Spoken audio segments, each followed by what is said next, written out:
this final slot in this session is actually a presentation by two people. The second person, Jane Mullet, isn't listed on the program, but I'm going to introduce her as well. And firstly, David Carlin is a writer, director, and currently program director of media at RMIT University's School of Media and Communication. He has written and directed short films. He's a creative non-fiction writer. He's written and directed documentaries, plays, and Circus Oz. And his co-presenter today, Jane Mullet, has been a circus performer, is currently a research fellow at RMIT University, working closely with David on a number of projects. Today they're going to be presenting on performing data, the Circus Oz Living Archive. Please make them both welcome.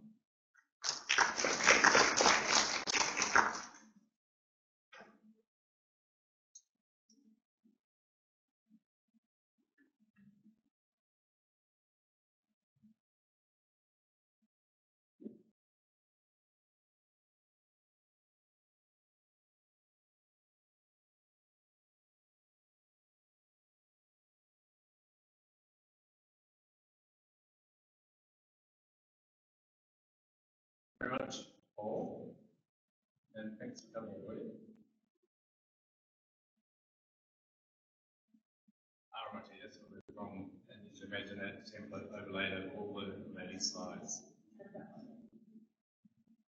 Jane and I are both, as Paul said, humanities and arts scholars, so we're kind of newbies in the world of e-research, so a lot of interesting questions. So our project, Circus Oz Living Archive, developing a model for online engagement for the performing arts, is funded in two stages through an ARCD scheme, firstly, which is part of the Offstage project that Jonathan Bowman talked about yesterday, the consortium led by Flinders University, and the second, which is this year and next year, and the second phase, which is just starting and goes 3 years as an ARC linkage project, and our partners there are, as well as RMIT, La Trobe University, and industry partners Circus Oz themselves, the Australia Council, and the Arts Centre Performing Arts Collection in Melbourne, which is the National Circus Archive. Okay, so first premise, Circus Oz. Can I just show of hands of people who have actually seen Circus Oz? Okay, about half the people.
Okay, so that's Circus Oz. That should give you some idea of the aesthetic of the company.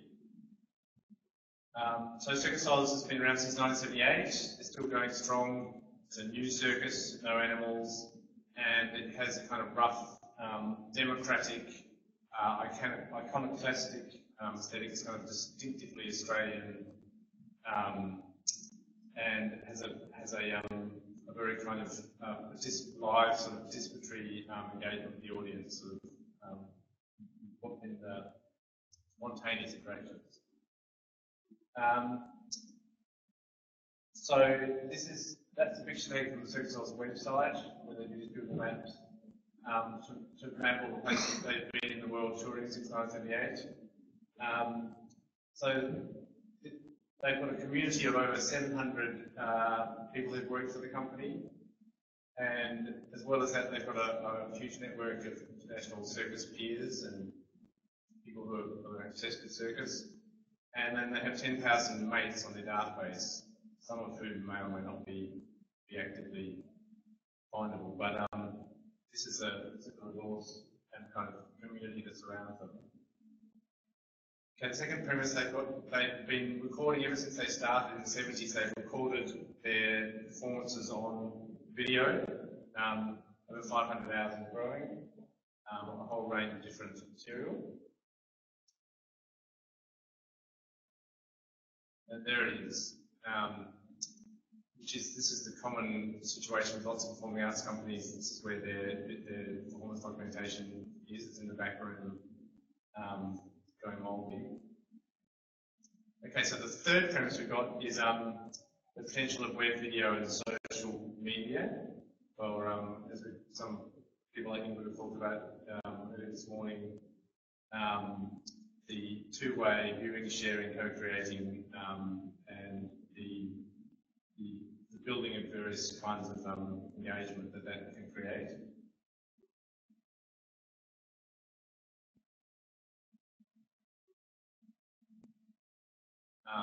So some of the ideas around this may not be familiar with things like the idea of collective intelligence, the idea of mass collaboration, which is enabled by network media, which is kind of like a large-scale distributed version of the Circus aesthetic, where they create the shows through the kind of collective intelligence of all the performers and the directors involved in the show, rather than being kind of like a single person's authorial vision. Then there's ideas like cognitive surplus, which is Clay Shirky idea about tapping into the huge amount of kind of spare time that people used to spend passively watching television, and now are happy to spend doing things like contributing to Wikipedia or various kinds of citizen engagement, as well as kind of stupid engagement like Mullet. Okay.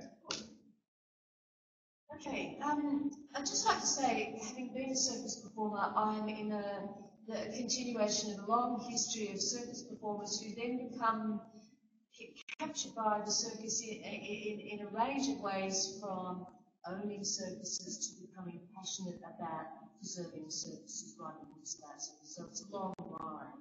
The context of this project is that, as David said, it's not just Circus Oz. There are lots of companies that have been formed within the last 30 years or have had video from this time. What do you do with it? It's all in the back room, it's going moldy. And I guess the other thing about this project is there are lots of different ways that the humanities has been collected.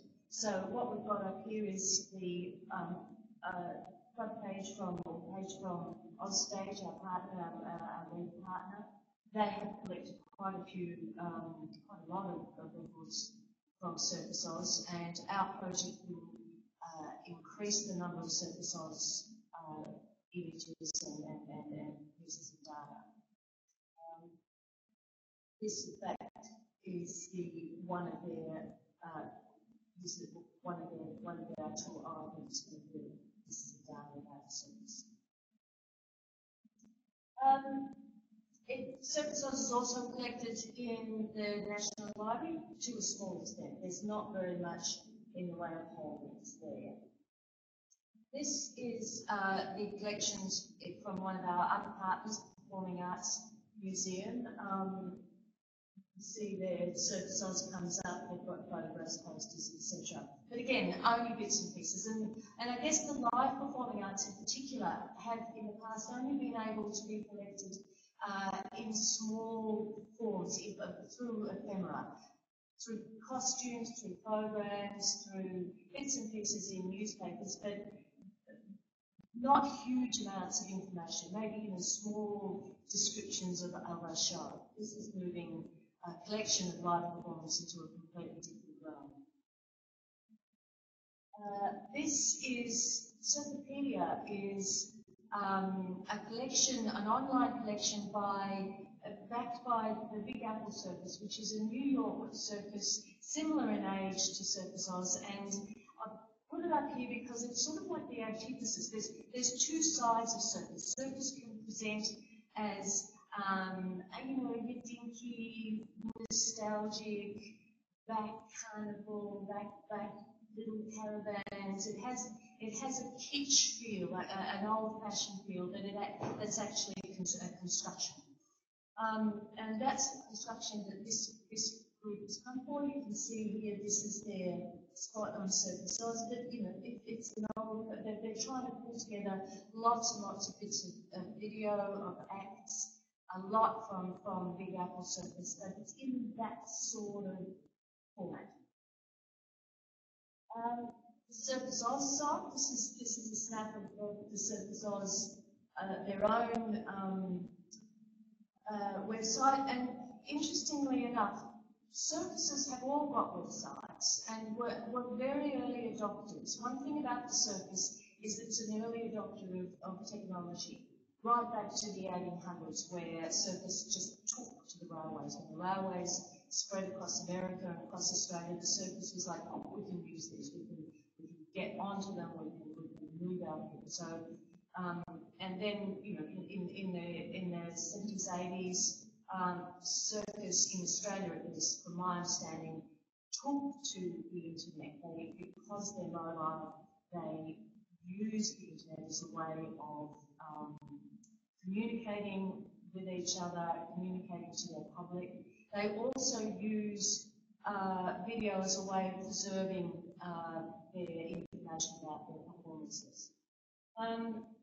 But I guess the point that I would like to make is that Circus Oz are doing something very different with this particular project. Not only are they, at the moment they've put up a lot of stuff on YouTube, so what they're trying to do with this project is they're trying to put up everything, every single piece of footage that they have onto the web, and to use it in an interactive way. So we've got, I guess there's, I'm going to talk about, I won't talk about that. David will talk about that. But this is the other side. There's the traditional nostalgic view of the circus, and then there's the early adopter new take-up of technology. And David. Okay. So the concept. So this is a pretend equation. You can see there. Okay, we're not, we're still exploring the terminology. What do we mean by living archive? Is it a social archive? Is it a participatory archive? There's been some US scholars who've written about the concept of participatory archive. And I think this is interesting, the idea of the record defined as a conversation and as an arena for participation. And that Hoover says usability and findability should come first, even over preservation, he says. Okay, so the basic concept that we're working from is this idea of granularity. So at the top you've got a particular video or a particular show on a particular day in a particular venue, etc. And that metadata, that basic metadata exists with that tape currently. And once it goes into the into the archive. A circus show is made up of a series of discrete acts. So you can, they have running orders, so each show will have like 16 or 15 or 12 acts, you know, the tightwire act, the rope act, the little act. And so what we're working on is the idea that each show will be chunked up into these different acts, and each of those acts will then be able to be its own discrete entity, and it will be able to be searched and remixed and used in a whole variety of different ways. And so the circus form, you know, we're working on this as a model for other performing arts companies, but it's particularly apt, I think, for the circus form because of this sense of it being a kind of modular, granular structure.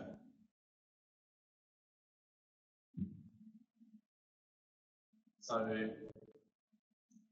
the various acts can be sort of set free from their initial context within that particular performance and put into new context depending on the interests of the user. Okay, and so this is the initial thinking about some of the different sets of users.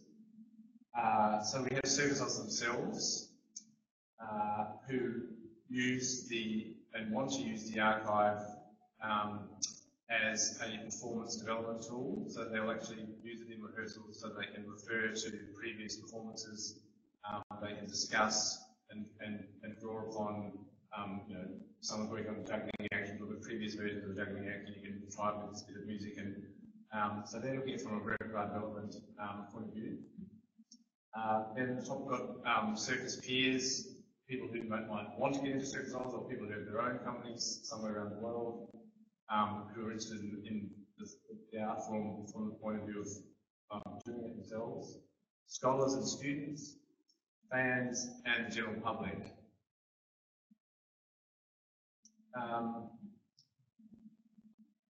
So this is some of the scenarios that we're thinking of for different users. This is what we think, just some examples of the different ways in which the archive might be used and people might want to use it.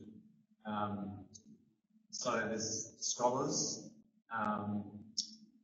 Scholar wants to, for instance, analyse moments of spontaneous audience interaction across time and across geolocation and performance, so that could be a really interesting thing to do. The fan, the ex-performer who wants to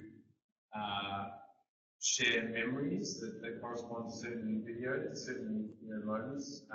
That also could be an audience member who wants to write about that, to show that they saw and how they felt about it, or the momentous thing that happened in their life at that moment. So that has this whole layer of creating kind of a collective memory for the company. As I said, the circus director, there's the kind of repertoire development side. And finally, the aim as we progress is to make it as open as possible, so that we enable people to do things that we don't even know what it is that they're going to want to do. And we're thinking about all of this. There was a talk the other day about citizen science, and that made me think about this idea that all of these activities and all those people that I saw before, are not necessarily just discrete and separate. So you might be the scholar, and you might also be the ex-circus performer, and you might also be the fan at the same time. You might engage in different activities, and so all of these activities you can think of as different forms of research. Trying to discover new knowledge or repertoire, etc., through the interaction with the archive. So finally, in terms of the concept, so the idea is that it's open, this between generative, also that actually same time preserves the integrity of the initial video data.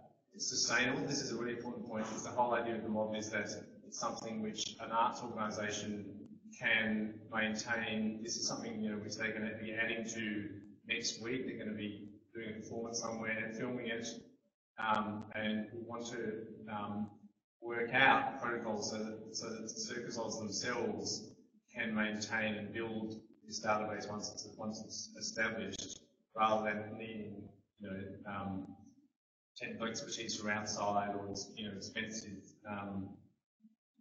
and unsustainable kind of resources applied to it. And finally, the idea is it's a model for, as I said before, for other performing arts organisations. And just before I go to Jane,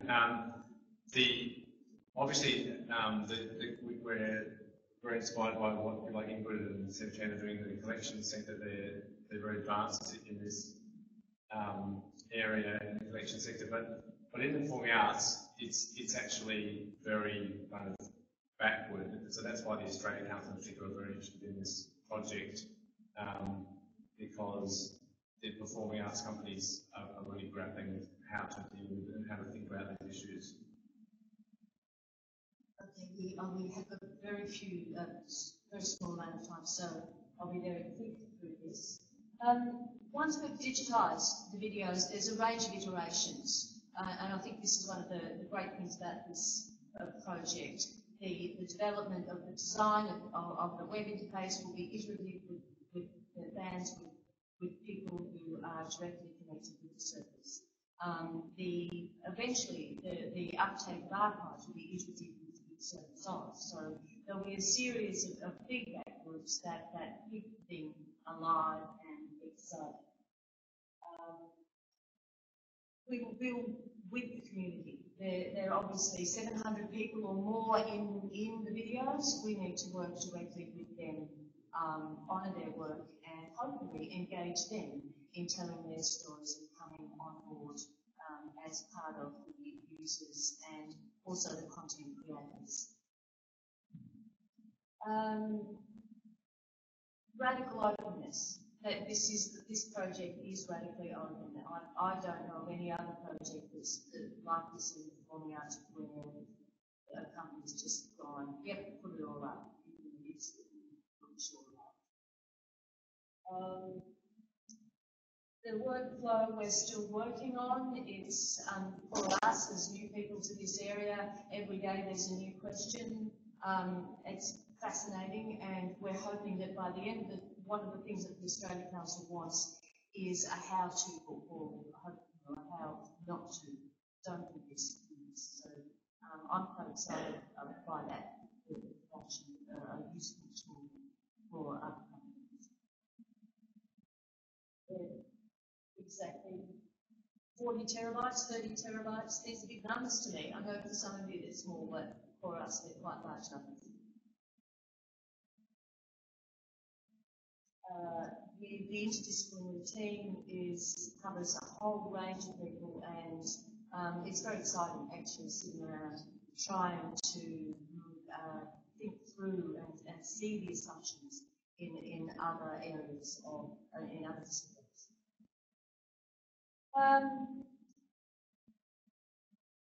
Yep. What we're going to do with all of this is becoming apparent.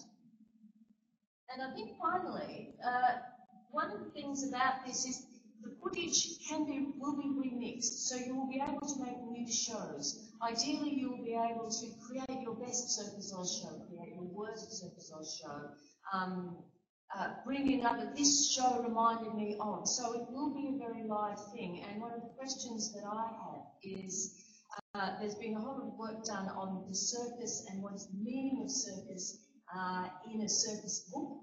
Are you still in the circus? What does that circus space mean?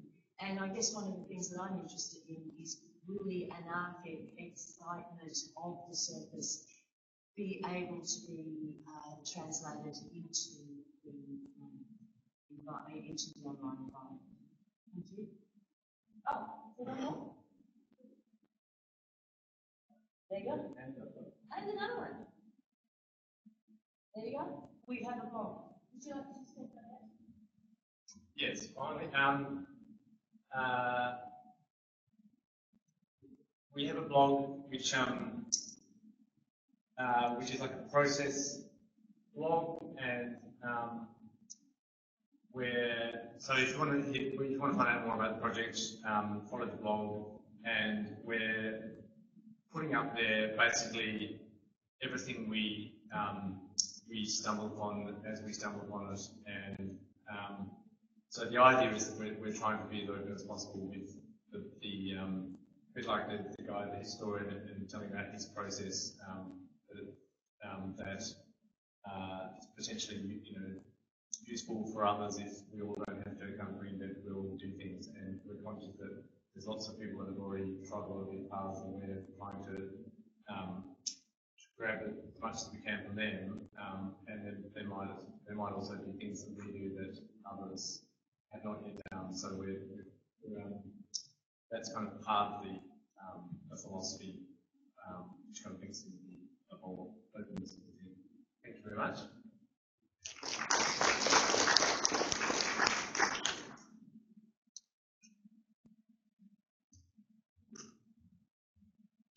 We're right on the finish time, but we do have time for one question. There's a good one up the back there, I can see already. Thanks, guys. That was an interesting description of the project as it's most nascent stage, I guess. My question, I'm wearing my National Archive hat, and it revolves around preservation and commons law preservation, which I think you mean digitisation, because it's not clear to me from your talk what you're actually doing with the original or originating video, which is of some small concern to me. And the second thing related to that is, in your list of potential stakeholders who would be using the collection, you didn't actually list archives and collecting organisations, which I would imagine would have a very large interest and stake in working with that material. Thanks for that question. In terms of the second part, the performing arts collection from the Victorian Arts Centre is the archive collection that we're working directly with. There are a lot of, and we will be creating very large archive files for this that we are currently thinking about where we can put them. The original videos will have a preservation description and recommendation that goes with it. But, performing arts companies like these have got a bunch of videos that are sitting in the back mouldering. No one really wants the whole lot of them. It's definitely not the film and archives people. They don't want a lot. So this project really is to discuss with the whole industry what to do with all this stuff. Do we really want it? And if so, who's going to look after it? And if not, how are we going to make all those choices? Well, thank you very much. We're going to have to round off that session now. Please join me in thanking David, Carlin and Jane Mullet.